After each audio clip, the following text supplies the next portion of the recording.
Salam jumpa pemirsa dimanapun Anda berada. Senang sekali saya Nova Kartika kembali hadir untuk Anda dan keluarga.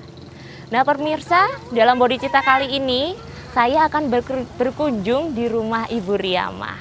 Ibu Riamah ini adalah penderita stroke pemirsa sudah 2 tahun.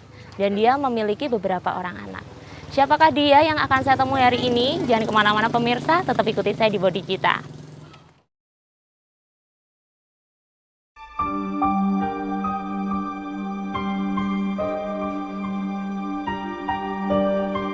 Di tengah keramaian kota yang hingar-bingar, di antara jalan-jalan besar dan keindahan taman kota, serta deretan rumah-rumah tingkat, sebuah rumah kecil di bawah jalan berdiri namun tampak rapuh, menyimpan rahasia tentang manusia di dalam tubuhnya.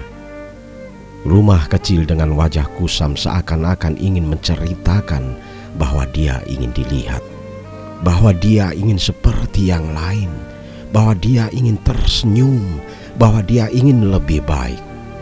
Wajahnya, tubuhnya, kakinya, seluruh apa yang dimiliki.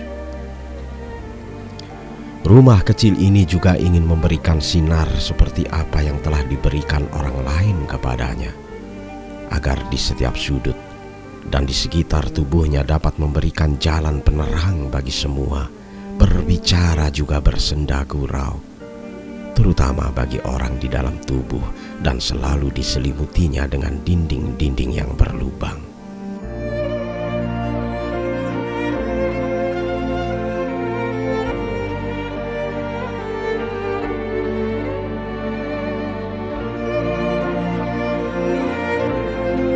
Tidak terlihat banyak aktivitas di rumah kecil ini.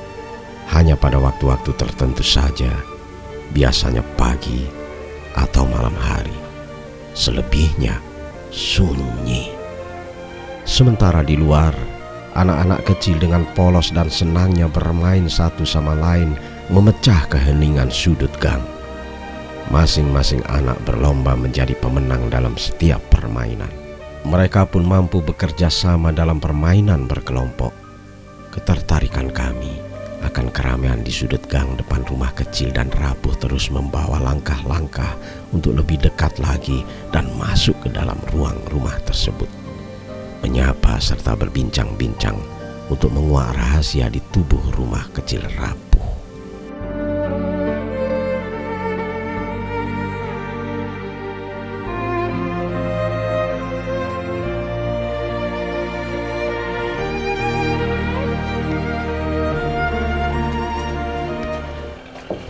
Bu, Pinara, nggih. Yang tahu Bu, kula Ovi. Ibu namanya sinten? Bu Riamah. Bu Riamah. Nggih. Yang tahu Bu nggih, kula wau saking Ngajeng. Oh, nggih. Nggih. Kula Pinara, nggih. Anu Bu. Mboten apa-apa nggih Bu lek kula mampir teng mriki. mboten.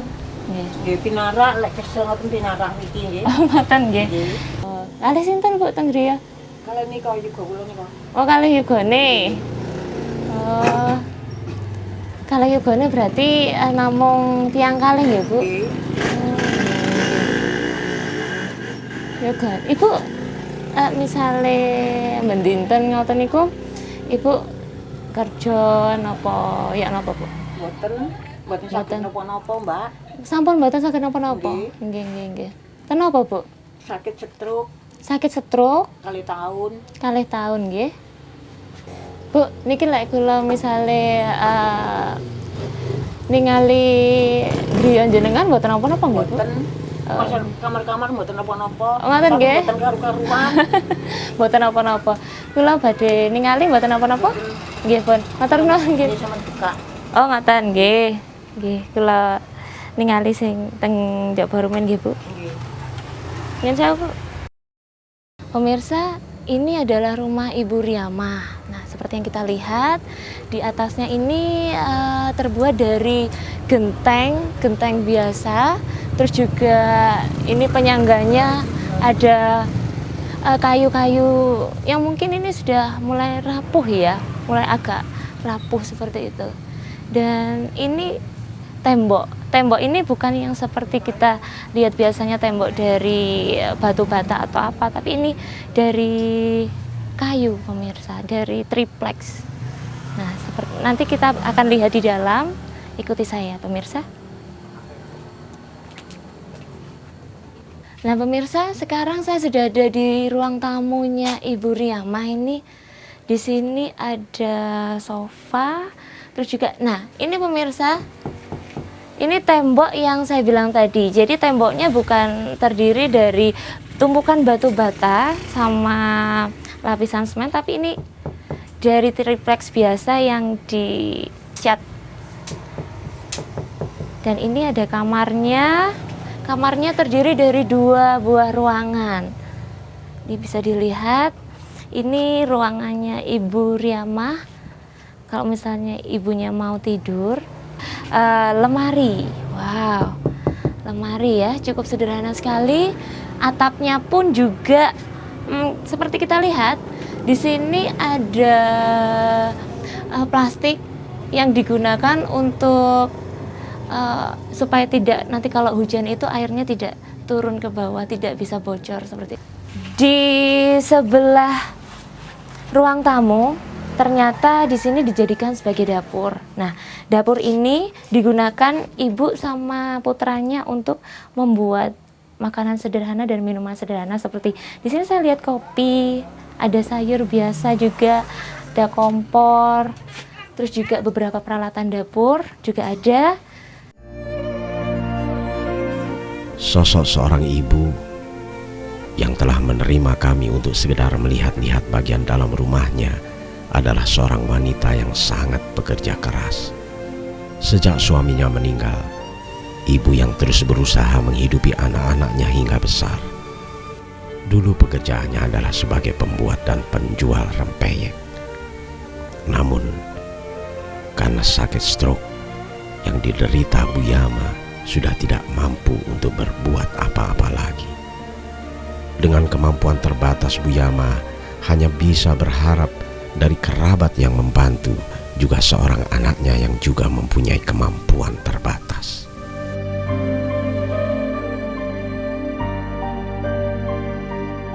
Gitung sawah, matun, sadahan peyek, titipaken ngoten lho Mas. Lek goreng niku injing ngantek jamnya menten niki tasik mari mungkin ngadahi ngoten di plastik. Lek sakit niki mboten saged napa-napa Mas. Saat ini rumah kecil yang ditempatinya adalah rumah pinjaman dari seorang kerabat. Beberapa tahun Bu Yama menempati rumah kecil ini. Biasanya aktivitasnya dahulu dikerjakan di rumah. Menyiapkan bahan hingga rempeyek selesai dibuat. Tetapi tidak kali ini. Rumah kecil yang sekarang ditempati terasa lebih sunyi tanpa aktivitas dan suara gemericik minyak panas. Masa sekarang adalah masa sulit. Lebih sulit dibanding tahun-tahun sebelumnya.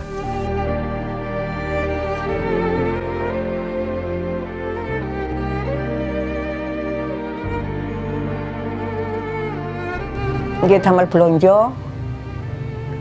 Bapake sing asile damel tumbas beras. Mboten saged nyekolaken anak. Sing disekolaken wis kan biayane Mak, saken sampeyan wis aku tak leren ngoten. SD kelas sekawan kendel.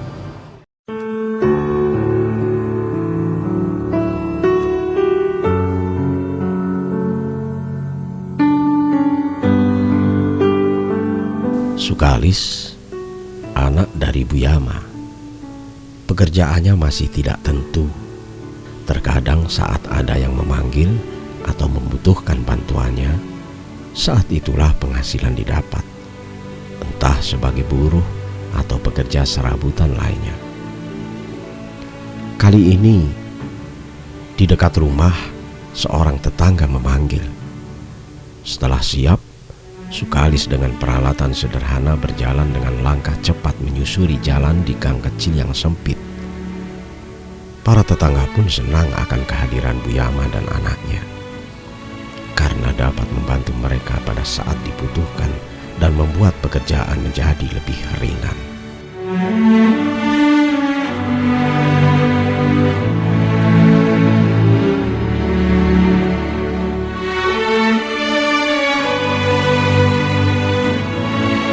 Ya kuli-kuli gitu kalau ada. Ya di rumah nemani emak. Jam 6:30, nanti pulangnya jam 3:30, jam 4 gitu.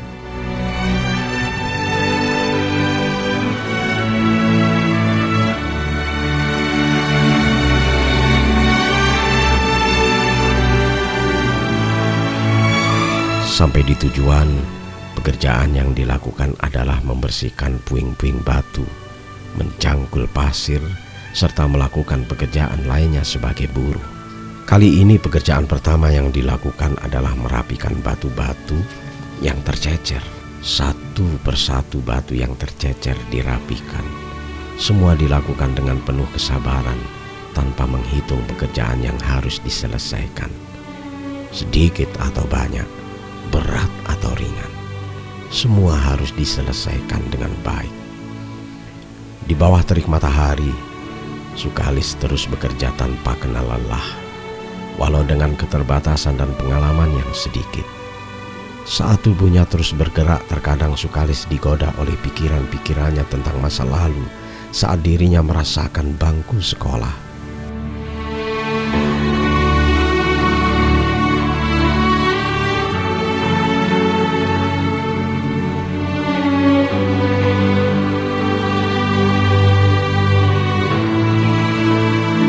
Ya mau kerja apa lagi, Mas? Gak punya ijazah, percuma kan.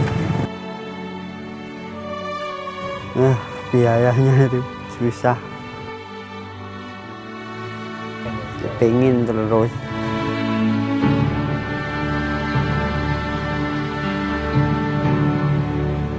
Hari semakin siang, tetapi Sukalis terus melakukan segala pekerjaannya. Tidak ada rasa lelah tampak dari raut wajah. Tidak ada keluhan keluar dari mulut. Karena dari sinilah semua harapan dapat ditemukan, walau hanya sedikit. Setidak-tidaknya dapat menjawab sapaan dari perutnya yang kosong. Berpindah dari satu tempat ke tempat yang lain. Memang, hanya itu yang bisa dilakukan Sukalis. Walaupun usianya masih muda, tetapi keterbatasan menjadikan tidak mampu berbuat banyak. Sekarang tidak seperti dulu, di mana setiap hari Sukalis dapat menikmati bangku sekolahnya.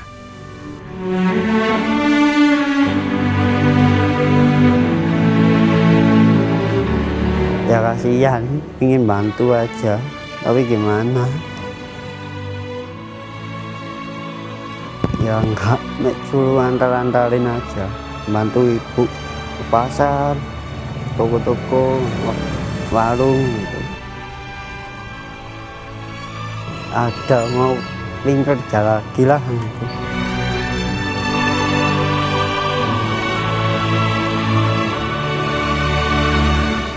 Tidak banyak hasil yang didapat sebagai buruh serabutan, apalagi pekerjaan tersebut tidak pasti ada.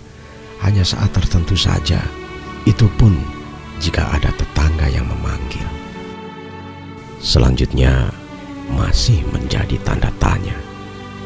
Apalagi saat ini Sukalis mempunyai keterbatasan tertentu, sementara ibunya hanya mampu berjuang melawan sakit yang diderita. Biaya periksa yang begitu besar dan harus dilakukan secara rutin membuat langkah-langkah Buyama dan Sukalis semakin berat. Terkadang, untuk memenuhi kebutuhan pokok, Buyama terpaksa meminta bantuan dari para tetangga atau kerabat.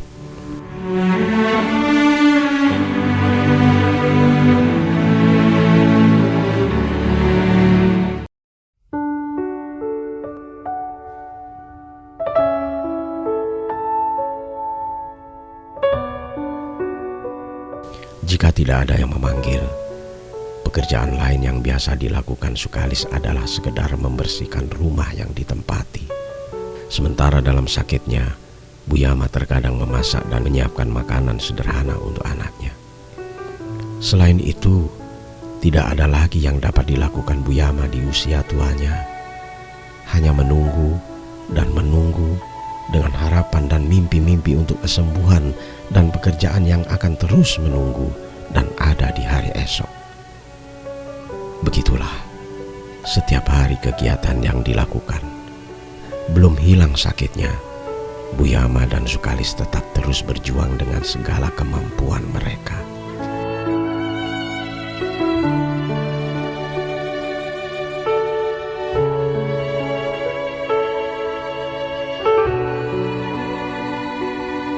Gini kantun niki lho, tangan kiwa kali sikil kiwa niki.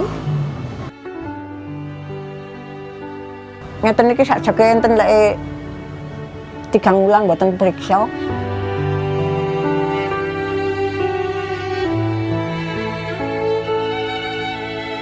Ada sedikit rasa khawatir dari Bu Yama dan Sukalis tentang pekerjaannya karena kesehatan mulai menurun serta saingan yang semakin berat. Namun, Bu Yama dan Sukalis masih belum mampu mengganti pekerjaannya karena kemampuan keterbatasannya. Keinginan terbesar adalah hanya dapat memenuhi kebutuhan hidup sehari-hari, walau seadanya. Meski dengan keterbatasan, tetapi walau sering menemui hambatan-hambatan, semua dihadapi dengan ketabahan dan kesabaran.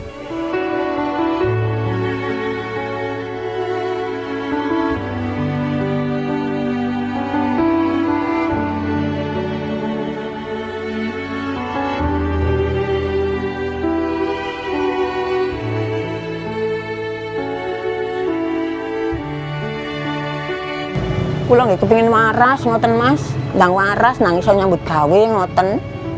Mungkin mboten saged nyambut damel ngoten nggih, goreng-goreng peyek malih ngoten.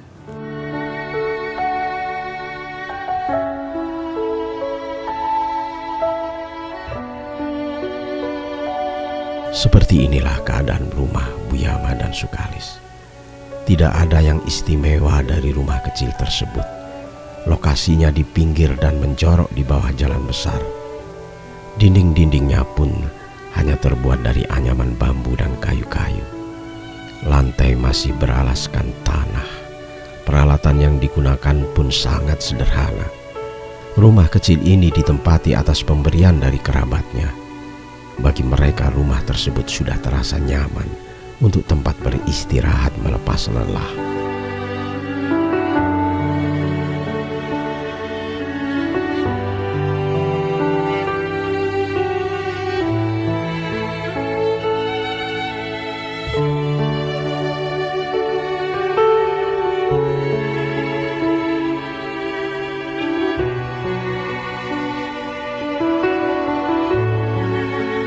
Sampai saat ini, Bu Yama masih bergelut dengan sakit stroke yang diderita, dan Sukalis anaknya tetap melakukan pekerjaan sebagai buruh serabutan. Mereka terus berjuang dengan keterbatasan dan kesederhanaan. Bu Yama akan terus berjuang untuk sembuh demi segala harapan-harapan dan untuk anaknya. Sukalis akan terus berjuang untuk kebutuhan hidup sehari-hari dengan seadanya untuk ibunya.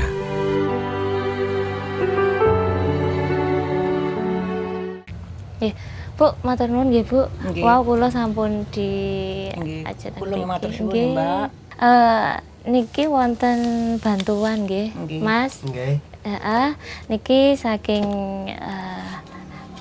Dama TV Bodi Cita. Nggih. Muga-muga niki saged bantu Ibu kali Mase. Nggih, meskipun sedikit-sedikit. Nggih, sekedhik mboten napa-napa nggih. Nggih, mboten. Nggih. Terus niki wonten bantuan, Bu. Nggih. Mugi-mugi nggih, mugi-mugi saged bantu Ibu, bantu Mas ya. Pemirsa, jika Anda ingin berpartisipasi dalam program kami Bodi Cita, silahkan untuk menghubungi alamat di bawah ini. Kami akan selalu mengundang Anda untuk join bersama kami. May it be an evening star shines down upon you. Nggih, matur suwun nggih, Bu. Mugi-mugi Bu nggih diparingi saged waras. Cepet Sampeyan niki nggih, waras, nggih. cepet waras terus saged bantu keluarga malih. Nggih. sangat lho, Mbak. Nggih. Mas, monggo. Nggih, suwun, Mbak. Mugi-mugi Mas nggih lancar Nggih, rezekine nggih Mas nggih. Monggo Bu Nggih, kula monggo. wangsul rumen. Monggo Mas. Nggih, monggo. Nggih. May it be when darkness falls, your heart will be true. You won't. Hidup ini memang tidak semudah apa yang kita pikirkan pemirsa. Nah, senang sekali hari ini saya bisa mengunjungi rumah Ibu Riamah dan kita dapat berbagi hari ini, berbagi kasih, berbagi kebahagiaan juga dan berbagi pengalaman hidup. Semoga dengan tayangan ini Anda dan keluarga dapat termotivasi untuk menjalani hidup ini yang lebih baik lagi. Saya Novia Kartika beserta kru yang bertugas dari Bodhicitta undur diri dulu. Kita akan bertemu lagi di kisah-kisah mendatang. Sampai jumpa. Find your way. May it be an evening star shines down upon you. May it be. Kisah ini salah satu kisah nyata yang masih banyak kita jumpai di sekitar kita. Sekitar kita yang beragam, di kiri, di kanan, di belakang, di depan, bahkan sangat dekat dengan kita. Kisah sebuah keluarga sangat sederhana dengan keterbatasannya.